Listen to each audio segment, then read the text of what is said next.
Denmark is one of the key partners of South Africa. You look at so many sectors, whether you talk about energy, you look at the water sector and many other areas. But of course, someone who is really the forefront is the ambassador here. And unfortunately, he's leaving, but he's still here with us. So, Ambassador, thank you so much indeed for your time. Looking at South Africa and Denmark, I mean, it dates back to the fight against apartheid. Now it's a democratic dispensation. Development, absolutely key for these two countries.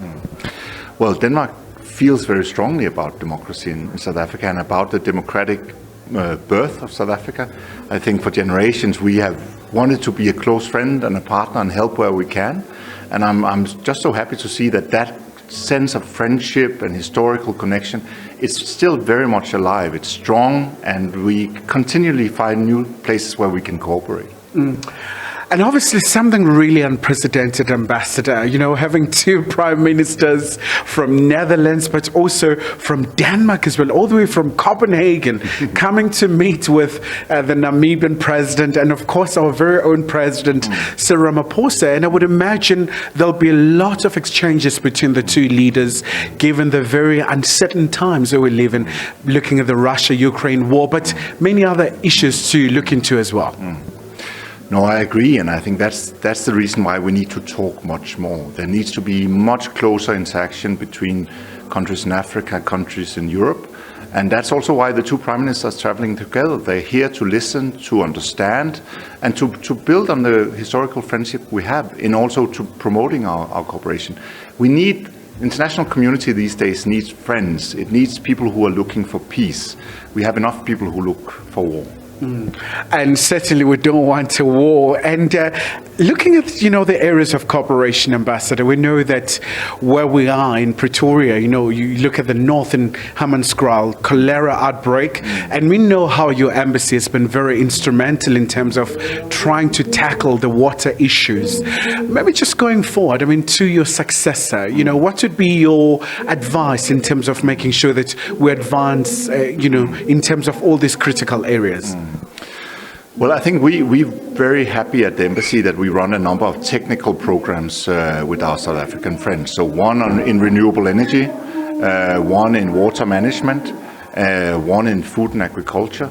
We just got a new investment advisor, and we are working very hard to attract Danish investments and create jobs here in South Africa from Danish companies. So there's a lot of things where we have some technical expertise, South Africans have some technical expertise, and we can share. This is a partnership where we interact together and we find the best solutions. So I would continue those areas. I hope my successor will. I know she will. She's bright and very good. Because these are really some of the areas where Denmark and South Africa can give each other so much. So, you know, we're already making progress. The situation in Hammanskraal, we have had technicians from Denmark looking at the situation, and we will continue to work with the city of Tshwane and with the other South African authorities to see where we can be of assistance. And just before I let you go, Ambassador, the two prime ministers, going back to that subject matter, I'm sure there will be a lot of issues between South Africa, Netherlands, and we know about climate change. You know, whenever we think about Copenhagen, we'll always think about, you know, that COP that once happened there in terms of the commitments, in terms of dealing with, I think the UN Secretary General, Antonio Guterres, calls it existential crisis because of the very far-reaching implications that we face. And that's also why we need international cooperation, because on problems like this, we can't just sit in Nordic countries and ignore what is happening in South Africa. South Africa is not an island towards what's happening in Europe. On the issues of climate change, we're all in the same boat, so to speak. So we need to help each other finding ways.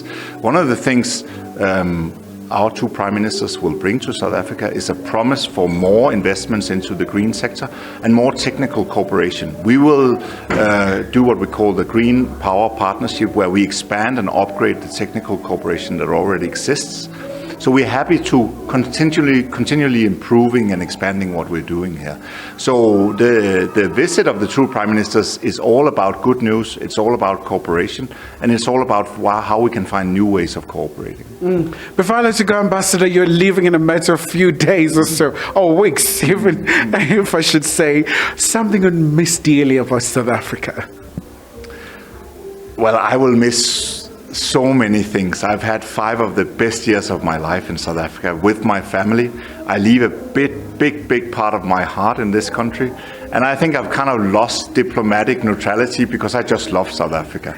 So, you know, I will always have a relationship to this country, maybe no longer professionally, but I will always be a friend of this country. All right. Ambassador, thank you so much indeed for that. Of course, Ambassador Tobias, and really reflecting on South Africa and, of course, Denmark bilateral relations. You look at DECO, they say it's quite sound politically, and you look at so many other aspects as well. But, of course, we know that the ambassador as well is cherishing some of the local flavors like Amapiano where we are, but different debate for another day. So that's all we have for you from here in Pretoria. Kylie Kumalo, SABC News, Pretoria.